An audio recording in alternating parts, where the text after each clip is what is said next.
Fala pessoal, Big tá na área para ajudar você a entender essa questão do Enem e as questões que mais caem. Então assim, eu não vou aqui ficar falando para vocês sobre as questões que mais caem são a Idade Moderna.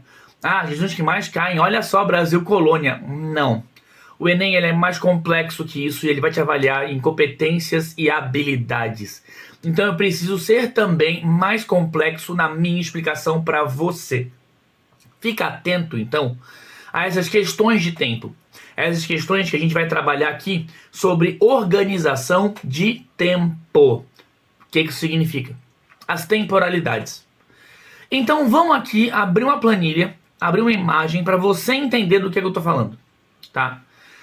Essa questão da história, ela vai trabalhar muito com os períodos históricos, mas principalmente com as suas transições. O que significa essas transições?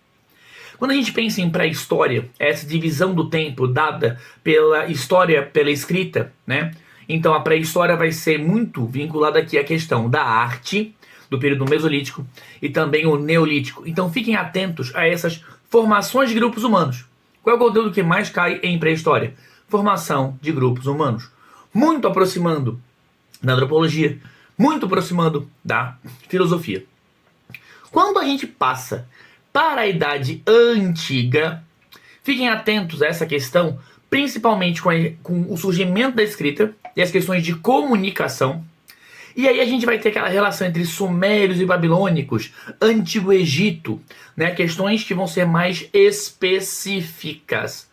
Mesmo assim, galera, são conteúdos que caem muito pouco. Esses marcos temporais das transições de tempo aqui, porque são transições tecnológicas. Mesolítico é um período de transição intelectual, mas paleolítico e neolítico são períodos de pedra.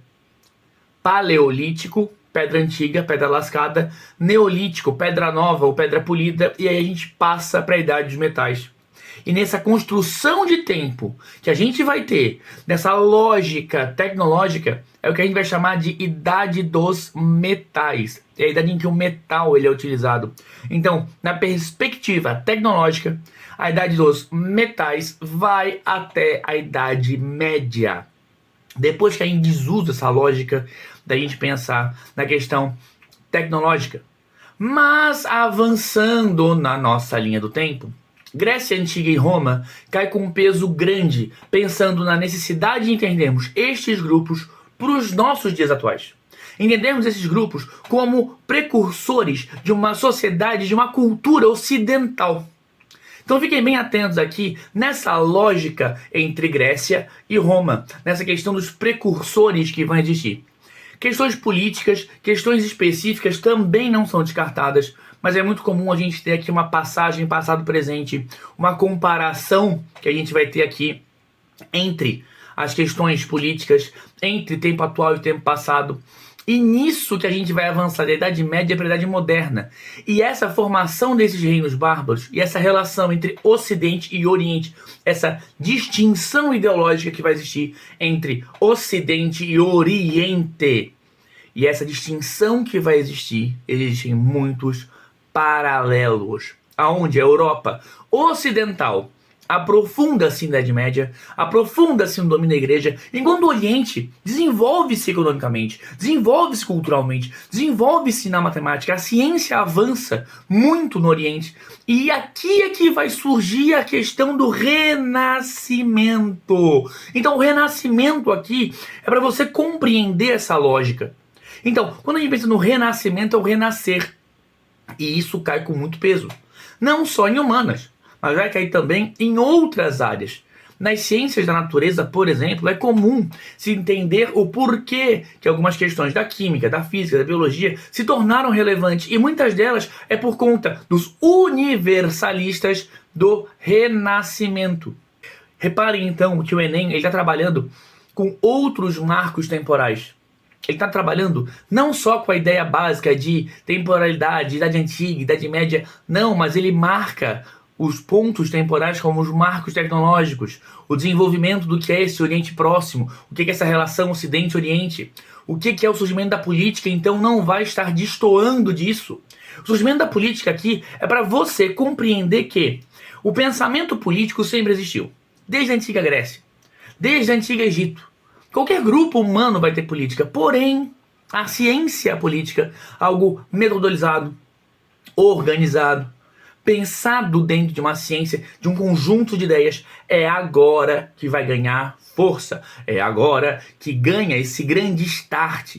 Então, o surgimento da ciência política, ele vem junto com a abertura das ideias e de novos caminhos. Então, as correlações entre os elementos que vão estar aqui são muito grandes. Por quê? Aqui a gente vai ter a lógica do absolutismo, e o absolutismo com a sua visão mercantilista, com a sua lógica de poder absoluto na mão do rei. É nessa ótica que também vamos ter as grandes navegações com o descobrimento do Brasil. E aqui o Enem se divide. E aqui vão estar os conteúdos que mais caem quando você faz aquela pesquisa rápida no Google.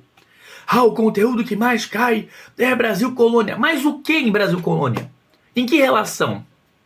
Em que momento histórico? E que temporalidade? E como ela vai te exigir que você saiba desse conhecimento, saiba desse conteúdo? Não é simples. Percebam que há muitas correlações aqui entre várias questões. Então, sim, daqui para frente nesse vídeo, você deve anotar os conteúdos que estarão nessa timeline para você entender o que eu estou querendo dizer. Mas fique muito, muito atento e atenta, meus amores. Por quê? Quando você pensa capitanias e governos gerais na questão do Brasil, ciclos econômicos, revoltas e questões sociais, nessa problemática de análise social, o eixo será da análise de problemas sociais.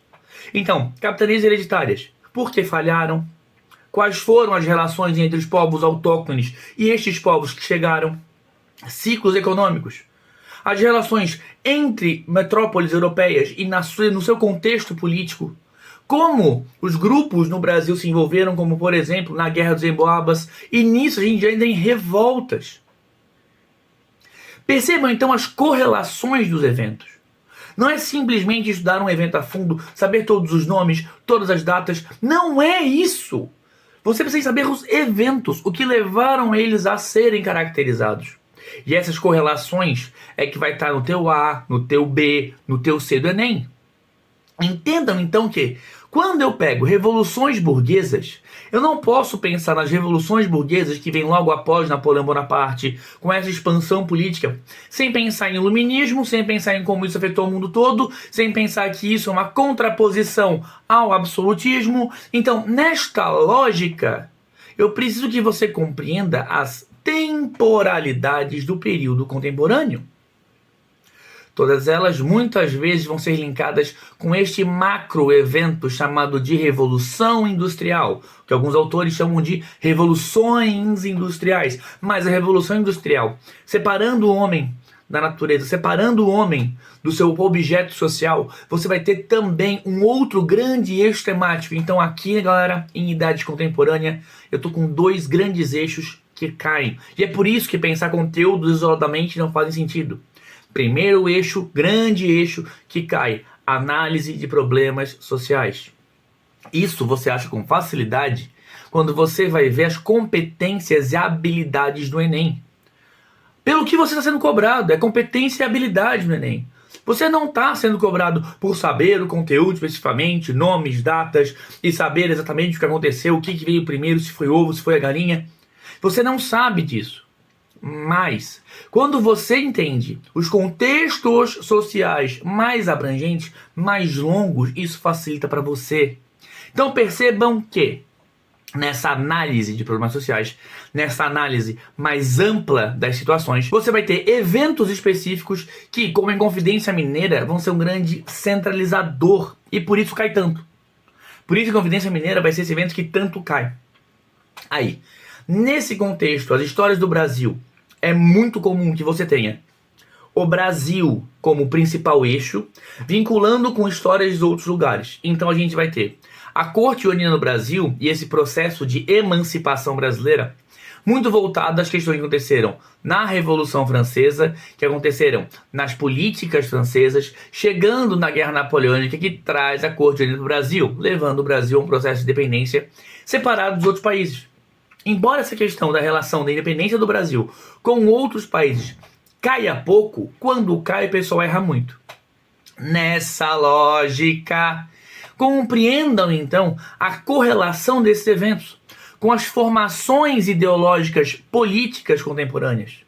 A formação dessas ideologias que a gente normalmente vincula de maneira simples e errônea entre direita e esquerda. E não é assim tão simples que a direita e a esquerda existem e elas fazem funcionar. Não, é um engendramento muito complexo de ideias que serão afetadas pela economia pós-revolução industrial. E uma sociedade que se vê cada vez mais separada, com uma grande desigualdade social, porém, com uma premissa diferente dos tempos anteriores, aonde isso seria de caráter divino. E agora os homens que deveriam tomar cuidado disso não estão tomando. Chegando no estabelecimento de partidos políticos, onde a política não é mais toda junta, ela é partida.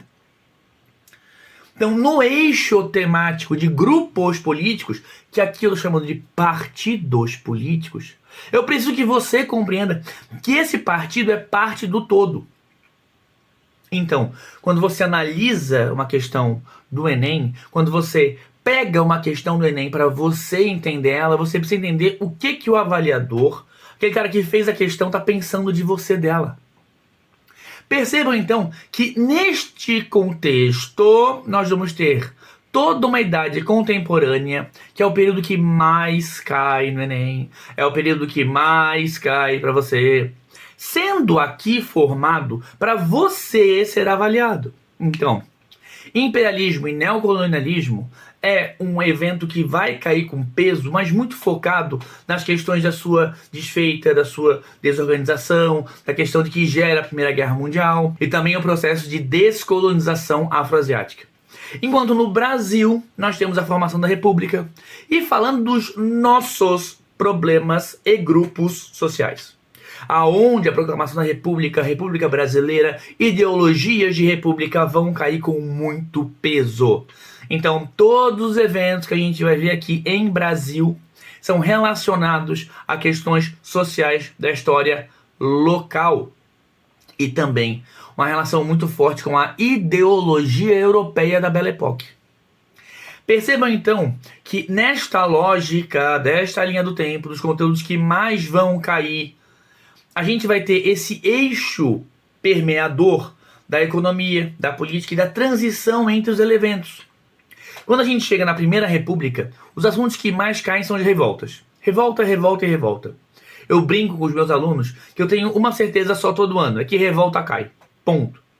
Isso não vale só para o Enem não, tá, gente? Isso vale para a UFSC, isso vale para a UDESC, isso vale para a maioria das provas de universidades federais, que revolta vai cair. Mas por quê? Por conta desse eixo temático, por conta dessa questão de se há uma revolta, há um descontentamento. Se há um descontentamento, há uma importância social. Então nós temos aqui na Primeira República, revolta da vacina como um dos assuntos que mais caem. Você acha isso listado em vários sites. Revoltas messiânicas, tenentismo, voto de cabresto. Então, nessa lógica, a gente tem uma mudança muito grande na política. Mas tem cada vez caído com mais força em antropologia as questões indígenas. Então, o serviço de proteção ao índio tem caído com uma certa frequência em algumas questões relacionando antropologia e história. Quando a gente chega nesta grande epopeia que é a crise de 29, nazifascismo e polarização ideológica, a gente cai direto em Ana Vargas no Brasil. É mais um grande eixo temático que você precisa entender o como essas questões se relacionam. Como a crise de 29 é importante para a gente entender o nazifascismo e essa polarização política em meio a uma crise financeira muito grande e como o populismo vai surgir na América, onde o Vargas, esse grande centralizador de ideologias, que será o pai dos pobres, mas também a mãe dos ricos. O como ele se utiliza das leis trabalhistas para fazer com que os mais pobres do Brasil fiquem ao lado dele. Então percebam que a gente vai ter toda uma política no Brasil relacionada a isso. Por conta, claro, fazendo uma relação com o passado, do porquê o Brasil se industrializou tão tarde, o porquê a regulação dessas leis trabalhistas precisou ser feita somente na era do Vargas e que ela abrange somente os trabalhadores urbanos. Vargas não fala o trabalhador rural. E esse marco é importante para você entender os próximos desdobramentos dessa nova revolução que está aparecendo, que é a revolução tecnológica. Aonde nós vamos ter o advento dos assuntos que têm caído com muito mais peso, que são os dias atuais. As relações da Guerra Fria, Segunda Guerra Mundial e essa polarização.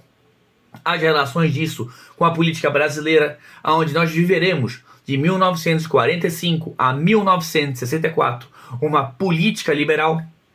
Esta política liberal que vai ter seu fim por conta da Guerra Fria e a instalação da ditadura civil-militar brasileira. Atenção, tem que usar o civil, não pode usar só o militar. E em todo esse contexto dessa relação, então aqui, meus amores, eu estou tentando mostrar para vocês que essa simples lista dos conteúdos que mais caem, de nada adianta se você não souber articular esses elementos entre si. Porque se uma simples linha do tempo não vai te explicar todos os eventos. Os eventos acontecem concomitantemente. No maior peso aqui, nos eventos que vão acontecer nas mais próximos de nós. Então, esses eventos mais próximos de nós é o que mais caem. Dentro dessa lógica das correlações entre eles. Então, toda vez que você fizer uma questão, pegou lá uma questão de ABCD do Enem, sobre construção de Brasília, tenta entender que todas as alternativas ali têm a intenção de te fazer pensar e refletir sobre o conteúdo como um todo. A relação disso, por exemplo, com os anos do Vargas, que é fundamental para você entender como o JK chegou no poder. Fechou? Tranquilo, meus amores? Espero ter ajudado. Se gostou, dá um like aqui embaixo. Chegou até aqui, faz um comentário. Tá com dúvida, comenta alguma coisa. Vem no meu Insta. Vem no meu TikTok também, que eu tô aqui para ajudar quem eu puder. Tranquilo? Um beijo, galerinha. Até a próxima.